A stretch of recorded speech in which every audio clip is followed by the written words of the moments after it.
since 1966. This is NBC4's News Conference with Conan Nolan, Southern California's longest-running public affairs program. On this edition of News Conference, a new year and new hope. While COVID-19 continues to ravage communities throughout California, the end is in sight, and there are signs a robust economy will return in just months. Not all that unlike the roaring 20s, which followed the Spanish flu pandemic a century ago. But what kind of recovery can we expect, and who will benefit? We talk with Jerry Nickelsburg, the director of the Anderson Economic Forecast at UCLA, and Gene Soroka, the director of the Port of Los Angeles. And is Governor Gavin Newsom facing a possible recall effort in the new year?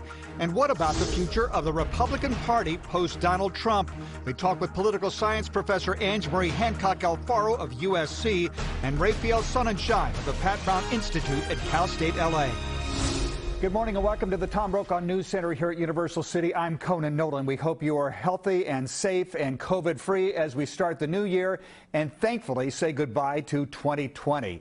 We remain in the grip of a global pandemic, but still economists at UCLA say there's reason to believe an economic recovery is around the corner. Jerry Nickelsburg is the faculty director of the Anderson Economic Forecast and an adjunct professor of economics at UCLA. So, Professor, thanks for taking the time.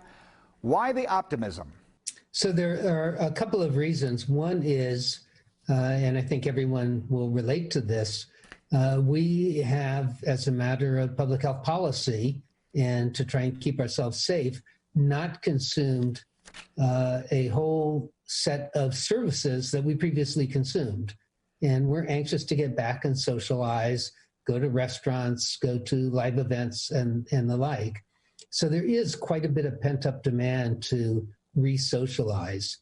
And that pent-up demand will be fueled by the fact that savings rates are high. So although unemployment is high, particularly in leisure and hospitality, in brick and mortar retail, and in what's called other services, there are a lot of folks who have the resources to go out and consume. And as we get out into the out years of our forecast, the demand for new technology is going to continue to drive the California economy, just as it did in the last expansion.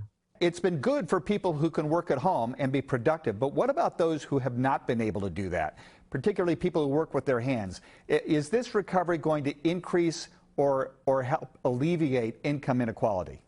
What we see in the unemployment is that it's the low-income sectors, leisure and hospitality, retail, other services, some aspects of health services, that are suffering the greatest amount of unemployment.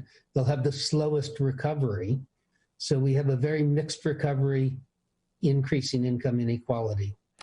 So you mentioned the need for policy intervention when it comes to income inequality, which can be anything from, there's Andrew Yang's universal basic income to investments in job training. This is an issue that's not going away. That's correct. Inequality is a huge issue. It was an issue during the last expansion. It's only going to get worse now. And it's an important social issue because as income inequality increases, historically, we've seen social unrest increases. And so this is an issue that needs to be dealt with over the next 10 years as the economy grows and as we move, past this recession. Have we forever changed the nature of work for those who are able to remain at home and productive? We're hearing that people are leaving downtowns, San Francisco, Los Angeles. There's been an exodus from the Bay Area because they can work anywhere. And places that are much cheaper, Austin, Phoenix, Miami. Are we seeing a surge in people moving to those cities? The narrative that everyone's going to work remotely and live in some idyllic mountain village is just overblown. And so why is that? There are real advantages to being with your peers. We're doing fairly well working remotely because we worked in the office, with our colleagues, with our supervisors, with our employees. And so they know the culture, we know the culture, we know each other. As you get attrition and new employees come in, how do you acculturate them if, you know, they're living 500 miles away. Moreover, employees who are not in the center of the action are employees who will be overlooked when it comes to promotions. So folks who want to move up in an organization are certainly going to want to be with that organization. They're also going to want to network with other companies that, or people at other companies that are doing similar kinds of work so that they know where other opportunities are. So this notion that we're all going to move away and work remotely, I think, is overblown. What is true is that we're learning that there's certain aspects of our work that we can do differently and more efficiently. And so we don't necessarily have to go to the office every day. A portion of our work, we don't need to see anybody. In fact, we're more productive if we don't have interruptions. We're going to rearrange how we do work so that we can do that at home and not have the commute and be much more efficient. Still, though, Elon Musk is leaving LA for Texas. Larry Ellison is moving Oracle from the Bay Area to Austin. There's the so-called Texodus from Silicon Valley, which you mentioned. Isn't that a concern, at least in terms of tax revenue? One thing that's interesting about California is that we hear a lot about people moving out, and yet home prices are going up. Home prices are going up because people want to live here. That is the basis for a lot of local government finance. As long as home prices are going up, property taxes will go up as well.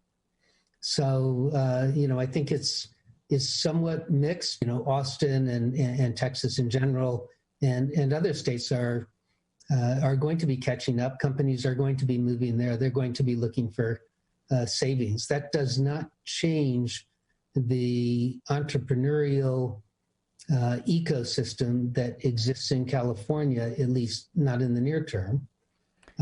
What will be the long-term equilibrium, that remains to be seen.